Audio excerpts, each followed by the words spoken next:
Frosted cereal originated in America in the 1950s, and today you'll find versions of it on breakfast tables around the world. It's one of the first things some people reach for in the morning.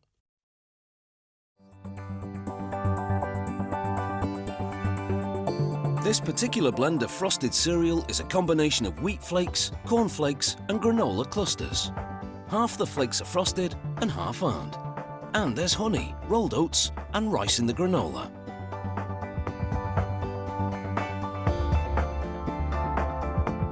To make the cornflakes, they start with kernels of corn. They measure out a specific amount and release it into an industrial version of a pressure cooker. The operator locks the lid and the system pipes water and flavourings directly into the cooker. It rotates for an even distribution of heat and an even cooking of the grains. After about 3 hours, the kernels have absorbed moisture and softened. As the corn flows out of the cooker, a screw conveyor system moves it towards a dryer.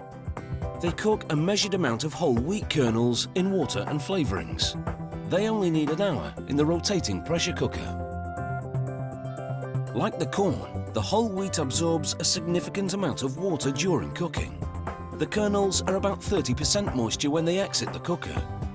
They now merge with the corn en route to the dryer. The drying time will bring the moisture content down to about 19%, making the kernels the right consistency to be transformed into flakes. The grains now flow into a mill.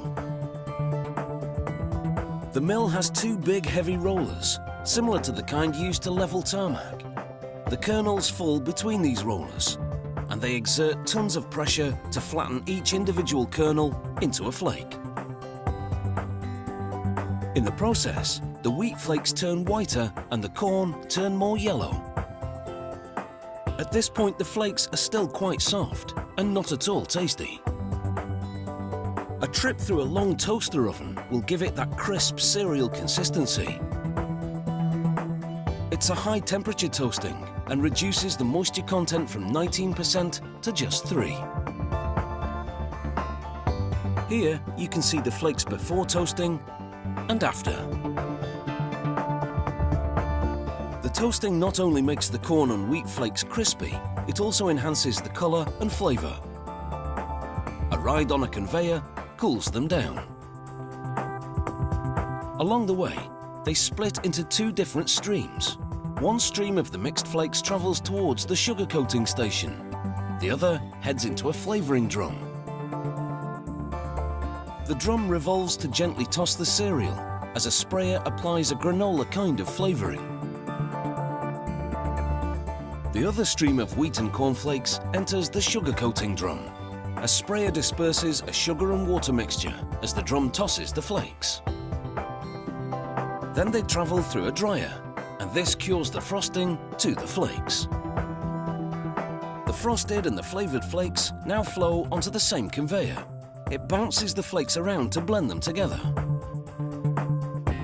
To boost the nutrition content, they add honey-flavoured granola. The granola clusters flow onto a conveyor. They'll merge with the frosted and flavoured flakes. This feeder pipe showers granola onto the flakes. This frosted cereal is now ready for supermarket shelves.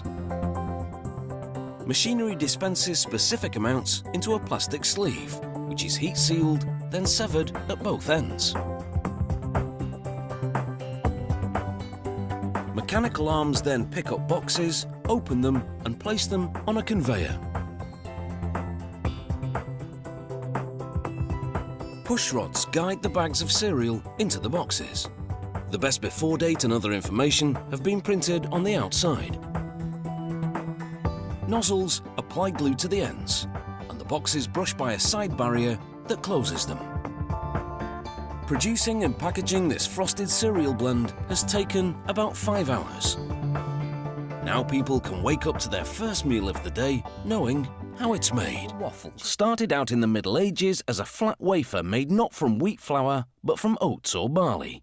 As its popularity spread, many variations of shape and recipe developed. the introduction of leavening ingredients gave rise to the waffle as we know it today. It's enjoyed across Europe as a type of cake, but in America, they have them for breakfast. The introduction of frozen waffles in the 1950s marked the dawn of a new era for those that liked eating them, but not cooking them. Knocking up a plate of waffles was suddenly a snap. All the main preparation work takes place at the factory. They add flavourings like berries to a flour-based waffle mix, and then turn to liquid ingredients: water, canola oil, and liquid cane sugar. They pour them into a big tank and mix thoroughly. They're then ready to thicken it into a batter with the flour-based waffle premix. It also includes baking powder, which reacts with water to cause pockets of carbon dioxide to form for a leavening effect that will continue during baking.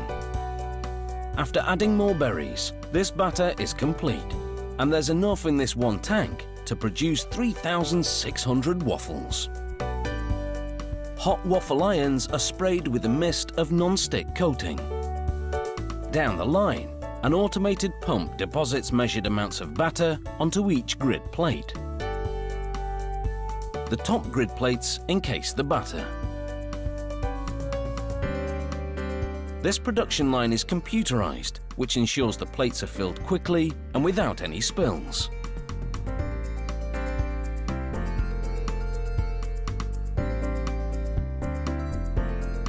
As they move towards the oven, the waffle irons rotate, allowing the batter to reach all the crevices inside.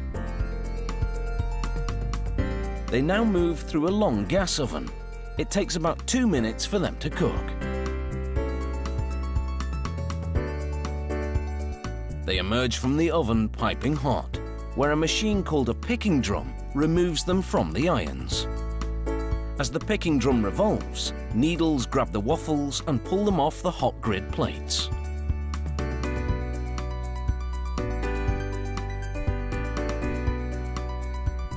The picking drum transports the waffles up to another level.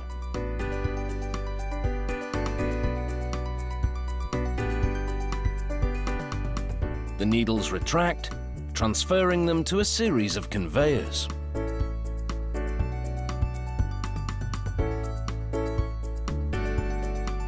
At the other side of the factory, the waffles enter a blast freezer.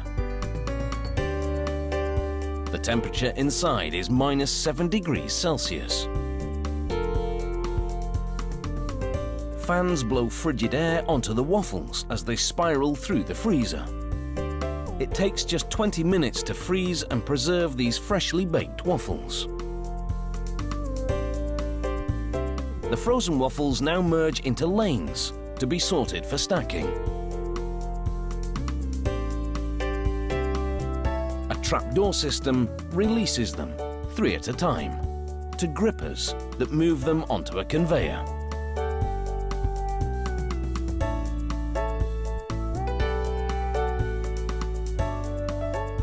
The conveyor lane narrows, which forces the waffle stacks into a single row. A sensor-activated gate releases the stacks 2 at a time to the packing station. It takes just a second for the 2 stacks of frozen waffles to be wrapped and sealed in a tight cellophane packet.